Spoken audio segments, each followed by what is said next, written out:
Welcome to Business 7. One of the things that everybody wants to know is what goes on in the mind of the taxman. Now we have the Commissioner of the Namibia Revenue Agency, Commissioner Sam Shivute, in the program tonight, so stay tuned for that. Also, big news this week, of course, is the United Nations Global Climate Summit, or COP27, which is taking place in Egypt. We'll also bring you up to speed with developments there. But first, let's take a look which stories are in the printed edition of Business 7.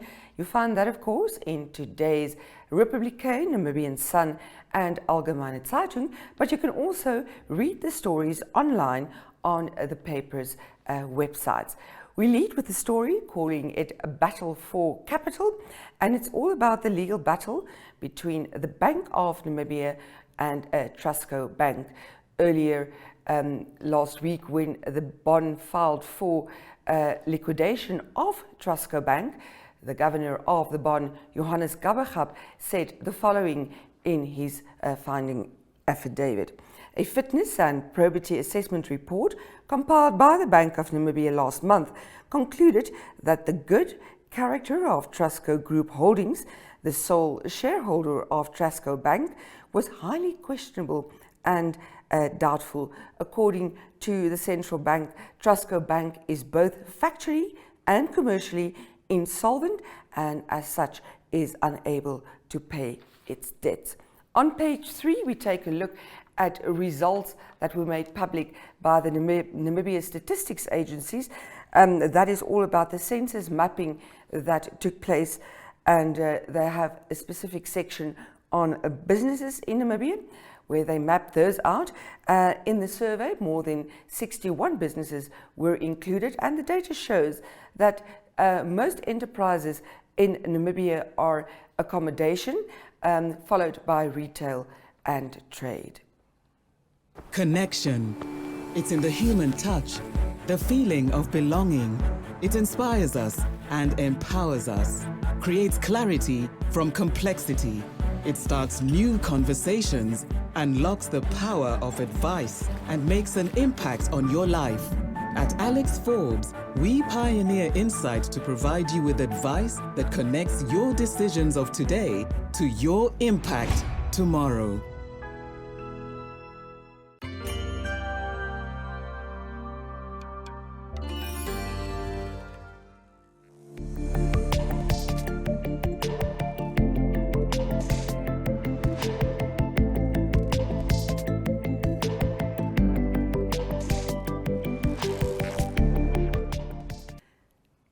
Tax morality, tax compliance, and a whole range of other issues were addressed this week at a budget breakfast hosted by Liberty, PwC, and Standard Bank Namibia, and the Commissioner of the Namibia Revenue Agency, or NAMRA, Sam Shivute, had the following to say. But there are also a number of challenges that we have observed. What are those challenges? Tax morality. Tax morale in Namibia is not where it's supposed to be. Tax compliance, last time when we checked the number, the compliance, and what do we mean by compliance? Checking the compliance rate. You look at the number of those who are supposed to have registered and they have registered, the submission of returns on time, declaration accurately, declaration and payment, what's supposed to be paid and on time. With that, we could only get up to 57%. But we also know that even those that comply and they are within that 57%, not everyone pay or declare what they're supposed to do. And now we do have, because of our interagency corroboration and so on, we could pick up that not everyone really pay what they're supposed to be paying. So tax morality is something that we need to work on, and also compliance, because enforcement was not where it's supposed to be. Then, of course, you have the issue of undervaluation. The goods and the consignment that are brought into the country, we have noted that goods are not properly declared, truly declared. You have a consignment of 100 million and it's declared at $1 million, so that people pay less customs duty. In custom, there is 3 concept teleology of customs. They talk about valuation, classification, and rules of origin. So with that, what we have noted is that there's a lot of misclassification and undervaluation. And we have picked it up. So I'm saying this so that those who have been doing this, so that they are aware that we have picked up what they have not been doing, what they have been doing, and it's just a matter of time as we are building capacity. We also did a tax gap. We also did a tax gap to check different level of compliance, and you will find the institution, be it in fishing sector, 30 years in operation, exporting fish on a monthly, quarterly basis, and you have never made a profit, always making losses. We have picked those up. So then not only fishing sector, mining, we are checking on mining, retailing as well, we're checking on the retailing. The challenges of round tripping, where things are brought to Namibia in transit, supposed to be in the warehouse because it have to be taken, or it have to be taken to another markets like Zambia and Angola, and it never goes there. It gets round-tripped. People will work with some corrupt officials. Goods will be sold here. That's why you will find a mini market or a shop selling good at a cheaper price than some of even established shop and so on. I'm saying this deliberately so that people know that we are aware of that. You can't have a country whereby the total revenue collection is funded by individual taxpayer. It's funded by teachers, nurses, and those who get deducted pay as you earn at source. And the number will show that briefly in my conclusion. Then there is an issue of transfer pricing. We all know about transfer pricing. It was launched, the law was passed 2005. Up to today, we do not have a single case of transfer pricing completed or investigated.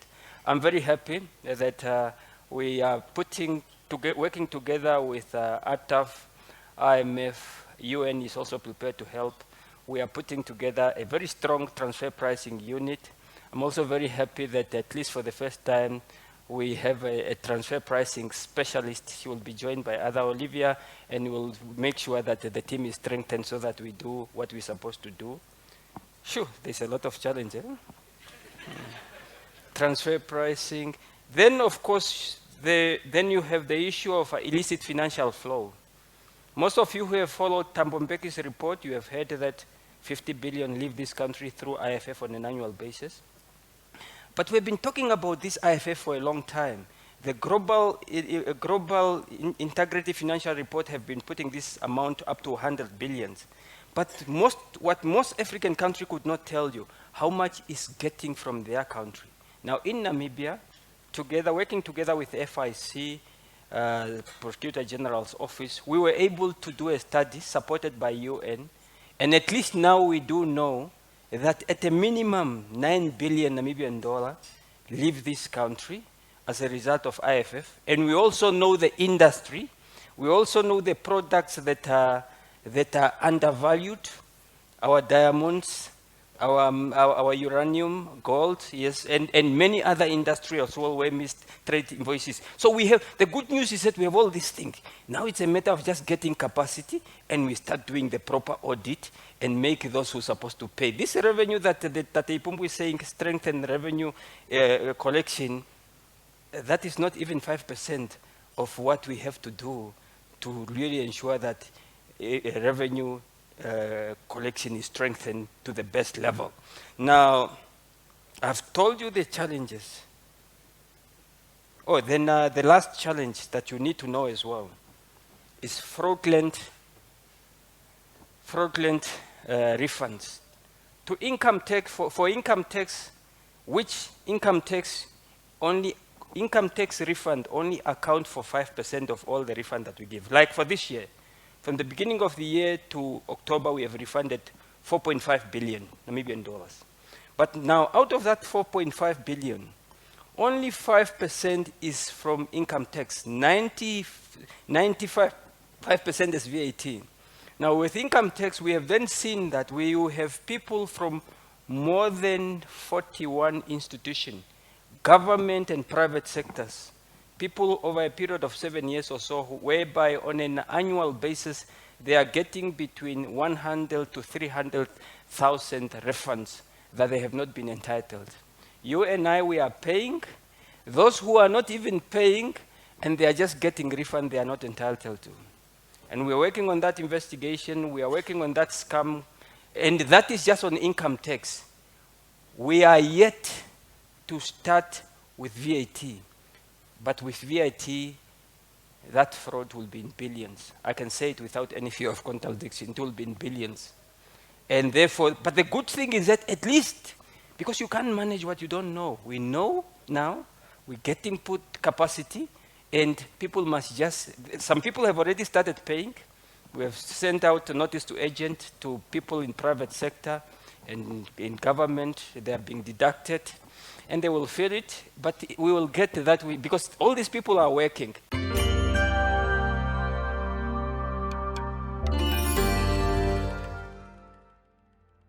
We're returning to the breakfast event that was hosted by PwC, Liberty and Standard Bank to listen what the Namra Commissioner, Sam Shivute, had to say about tax collection. So it's not only about those challenges. I'm happy to inform you that we have then developed an enforcement and compliance strategy.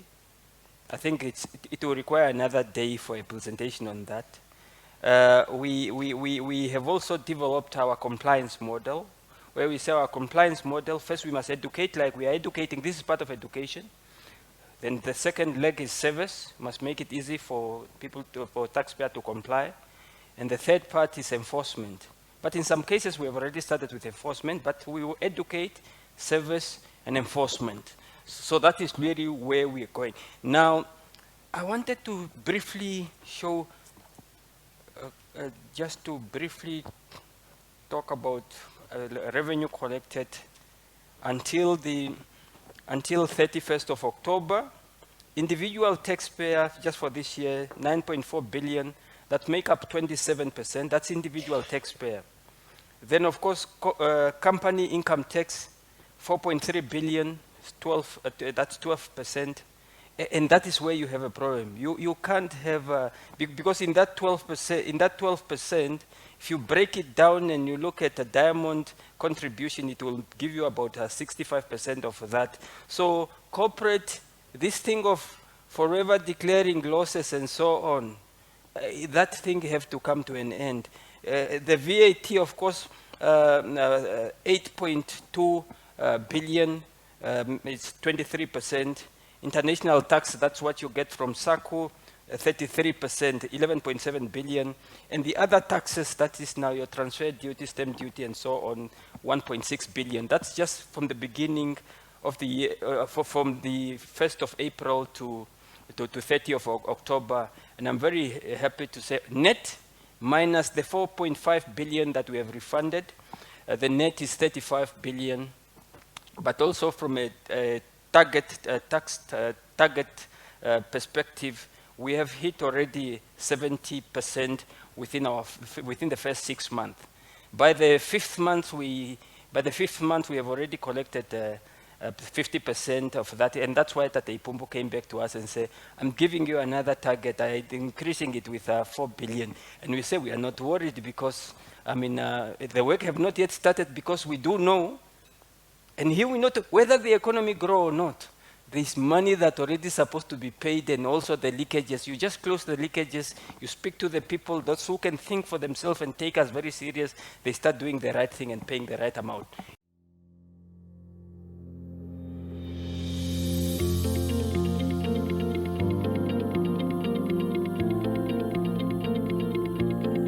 While Namibia and its cities are seen as one of the cleanest countries in Africa, plastic pollution is a big problem. Therefore, it's up to each of us to do what we can to reduce the use of plastic, especially single-use plastic bags. At Liberty Life Namibia, we've taken the decision to turn all our old branding items into reusable shopping bags. It's a way in which we can drive sustainability and look after our most important stakeholder, our environment. If you also believe in sustainability and would like more information, please get in touch. Liberty Life Namibia. In it with you.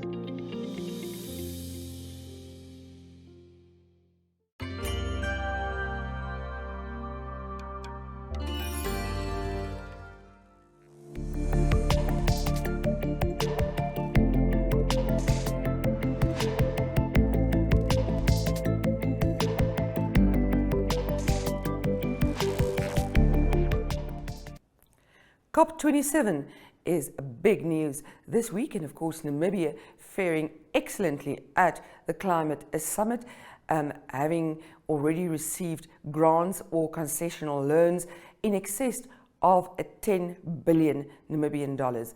But what is it that Africa wants from COP27? Reuters filed this report.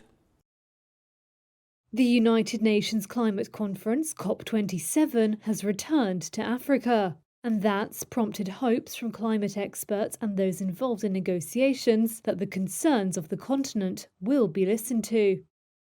Previous pledges at COP summits have not yet been met, such as a promised $100 billion a year from developed nations to help developing countries deal with the consequences of global warming. We're interested in concrete action. Saini Nafo is coordinator of the Africa Adaptation Initiative, which seeks to strengthen collaboration on adaptation across the continent.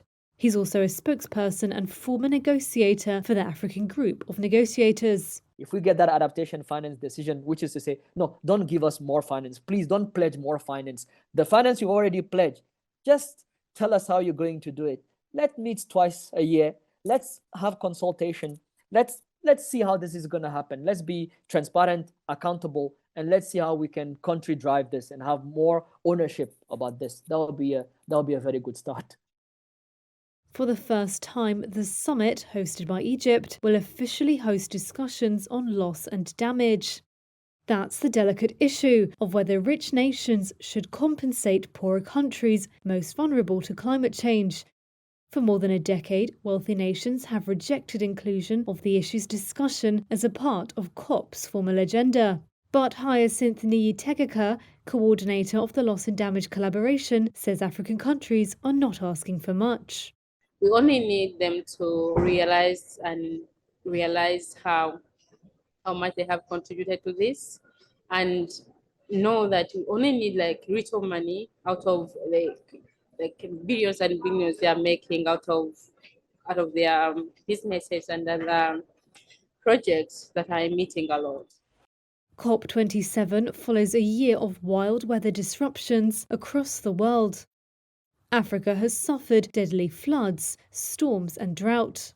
Gift Richard Maloya is the executive director of Malawi's Initiative for Climate Action and Development. At the start of this year, Tropical Storm Anna destroyed thousands of homes and killed 88 people in Madagascar, Malawi and Mozambique.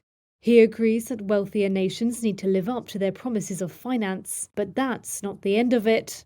We're also looking at issues to do with how best developed countries can secure or ensure that technology, research, as well as skill transfer is being passed on to African scientists, as well as African governments and African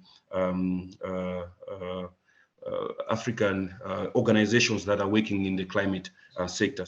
More than 30,000 delegates, including representatives from some 200 countries, have gathered in the seaside resort of Sharm el-Sheikh. The two-week event ends November the 18th, at which point Africa's climate experts will know if COP27 has brought the promise of meaningful change. Every day, you make choices that make you legendary. Journey together with us on the path to securing your legacy as a member of the League of Legends. With the Select Platinum Bundle Fee Premium Bank offering, you will access tools that will enable you to thrive.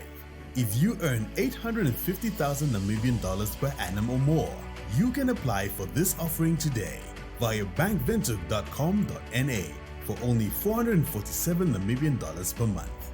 Bank Ventug, a member of Capricorn Group.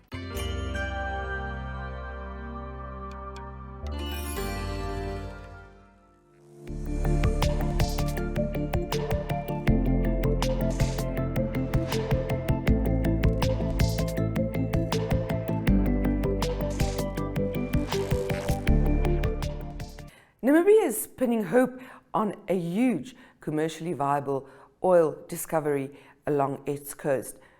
At COP27, however, there were a lot of African countries who were not happy with big oil companies and had the following to say. This report by Reuters, we're playing out with it, and from me, it's goodbye, and I hope to see you next week again.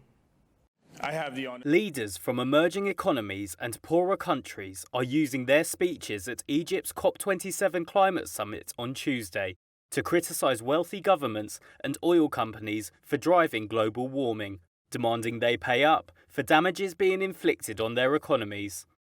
Prime Minister of the Bahamas, Philip Davis. The realities of war, economic headwinds, the hangover from the pandemic, and competition among world powers cannot be used as justification not to confront these imminent dangers. Let's get real. It's only going to get worse.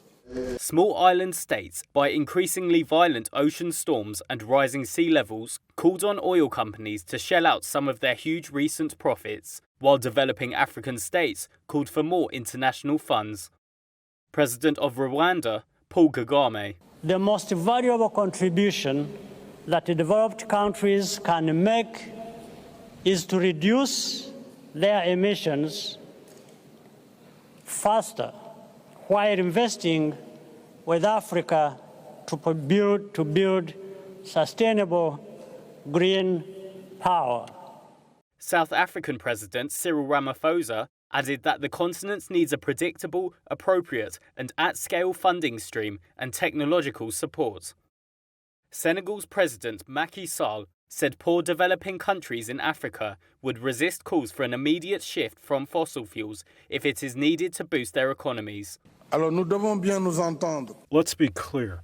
We are for the climate. We are in favor of reduction of greenhouse gas emissions. But Africa cannot accept that our vital interests are undermined on the matter of the energy transition. The comments reflected the tension in international climate negotiations between rich and poor states, as delegates attended the second full day of the 2-week UN conference in Sharm el-Sheikh.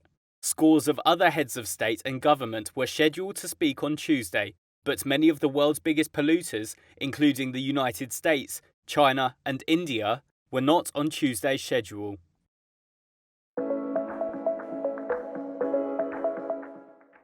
Thank you so much to FNB for this opportunity.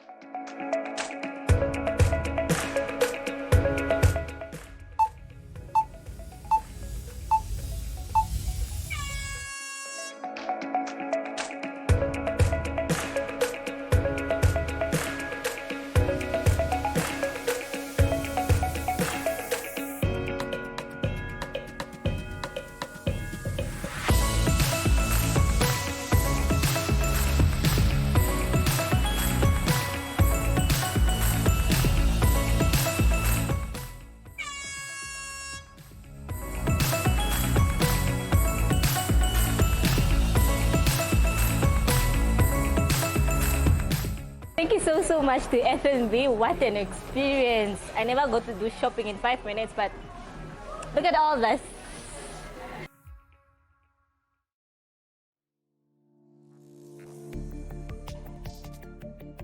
In Business 7, you get news on current economic, financial, and business matters in Namibia. The weekly show features interviews with experts and in-depth analysis of burning issues in a way that caters for ordinary Namibians and business connoisseurs alike. We crunch the numbers that matter, decipher statistics that shape Namibian lives, discuss smart money, and explore the impact of global development locally. Money makes the world go round, so catch us on NTV, OneUp2.com, and the Facebook platforms of the Namibian Sun, Republikane, Algemeine Zeitung, and Namibia Media Holdings. For news-related or advertising queries, please contact B7 at synergy.com.na.